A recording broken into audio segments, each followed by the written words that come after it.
Magandang araw mga kaibigan.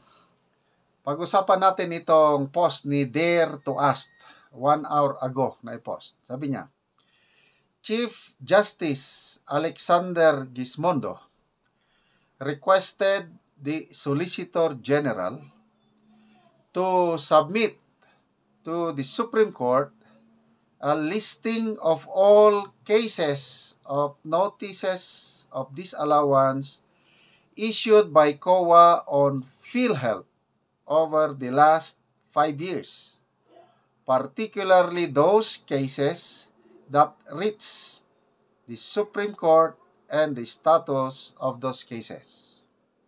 Isang patunay po na ang COA's issuance of notice of disallowances ay umaabot pa sa Supreme Court.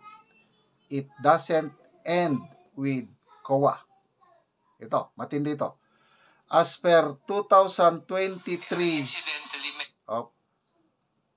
as per COA 2023 COA report, ang PhilHealth ay may, take note, 7.581 billion na notice of disallowances. Laki, no? Billion, 7 billion. Also, Congress, especially the House of Representatives, never ever conducted an investigation or hearings about these notices of disallowances of PhilHealth, just like how they did with the OBP and DepEd. The double standard of the House. Ulitin ko, yung pasayos ko. Opinion o perspective ni Dare to Ask, double standard ang House of Representatives. Bakit ina-audit nila ang Office of the Vice President and DepEd under Vice President Sara, nakakaunti man lang yung pundo, yung notice of disallowance doon is ano lang 73 million lang. Bakit itong 7.5 billion na notices of disallowances ay hindi iniimbestigahan ng mga congressman? Di ba double standard of justice? Yun ang tanong ni double standard ng House. Yun ang tanong ni Dare to Ask. Okay, pakinggan natin itong si Supreme Court Justice Chief Justice Gismondo. Siya na ang nagpapasubmit 5 years na notices of disallowances. Nako, delikado sila. I also request the Solicitor General to submit to the court a listing of all cases of notices of disallowances issued by COA on PhilHealth over the last 5 years, particularly those cases that reach the Supreme Court. Thank you so much. Also, the status of these cases, Sergeant Maynard, when you give us the list, give us also the status of these cases. Thank you so much. Ulitin natin pinapasubmit Incidentally, may I also request the Solicitor General to submit to the court a listing of all cases of notices of disallowances issued by COA on PhilHealth over the last 5 years, particularly those cases that reach the Supreme Court. Thank you so much. Also, the status of these cases, Sergeant Maynard, when you give us the list, give us also the status of these cases. Thank you so much. Okay, magbasa tayo sa mga comments. Incidentally, may I also request the Solicitor General.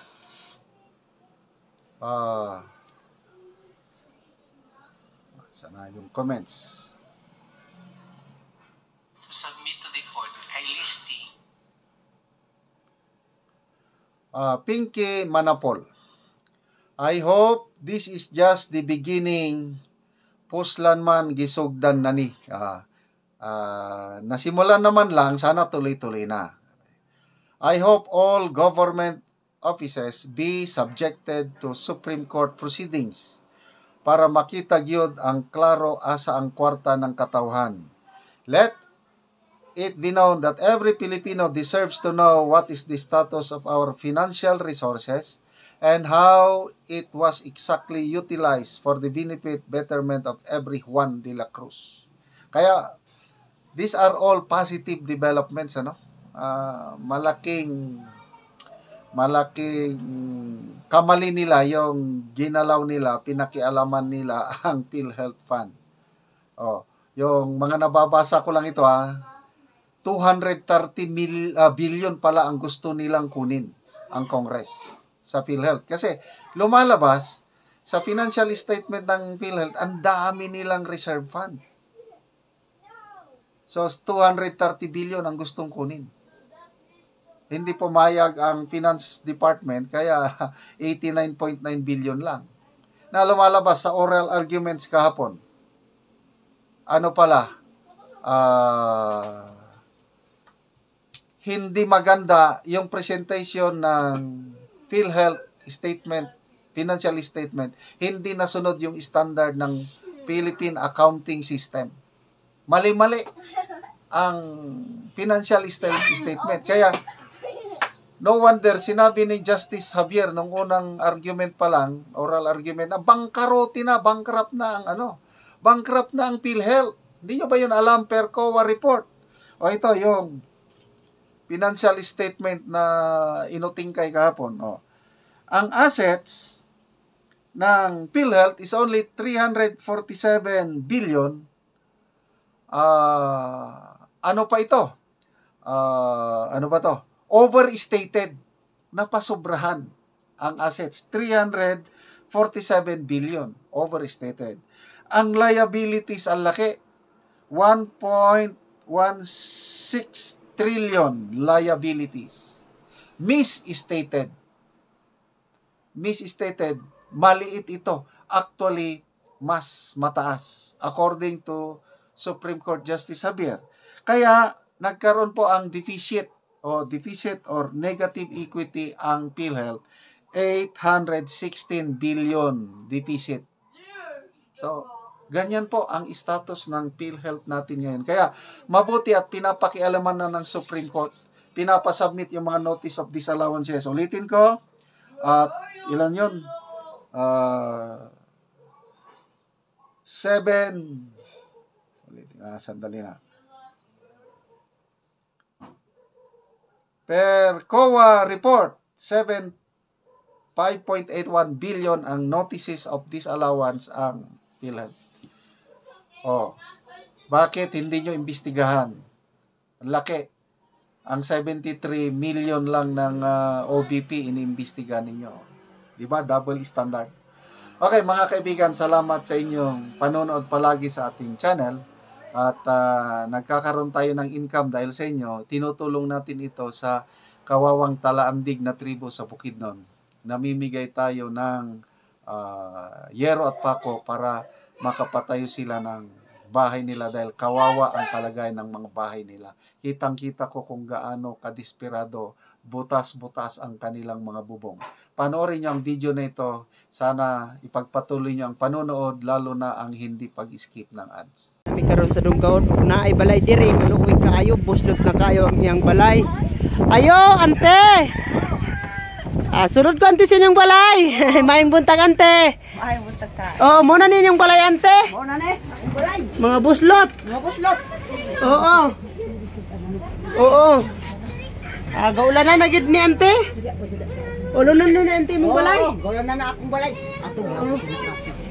Lagi kayo Luoy man kayo yung balay ante kay dako naman kayo mga bulsot. Oo. Makita na gyud ang mga dagko gyud nga bulsot sa imong balay. Oo, kana doag naman kayo nga bangag. Oo, nang bulsot na gyud ang balay ni ante. Una ni gyud ang makita sa iyang balay. Na gyud siya. Napa kay bana ante? Wala. Wala kay bana. Oo. Ang imong balay bulsot na gyud So lugod kayo si ante kay ang balay bulsot na gyud. Ante unsay imong ika-istorya ante karon nga imong balay kuan namang gyud daot na dayon maulanan na ka labi nang kay bana unsay imong ka-estudyante nga matagaan na ka og sin lansang pako. Unsay imong estudyante? Salamat sa nagtabang sa ako. Oo. Salamat sa Ginoo nga nagtabang sa ako nga wa na ko'y bana nangabot ta akong balay. Oo. Salamat sa nagtan-aw sa video. Oo. Og ante mag-ready ka na daan ante og mga kahoy. Kay naanay sin sa amoa, Oo. lansang pako. Oo. Nga among ikahatag anti sa inyuha labi na nga lisod gyud anti nga ikaw kay bana. Oo. Dahil matuluan pagid imong balay. Magtukod na ka ante. Oo, Manguha na ka og mga kahoy. Oo. Oh, sige ante, Oo. salamat. Oo. Okay, og mo na ni ang subayin sa balay. Nga kita gani ang hero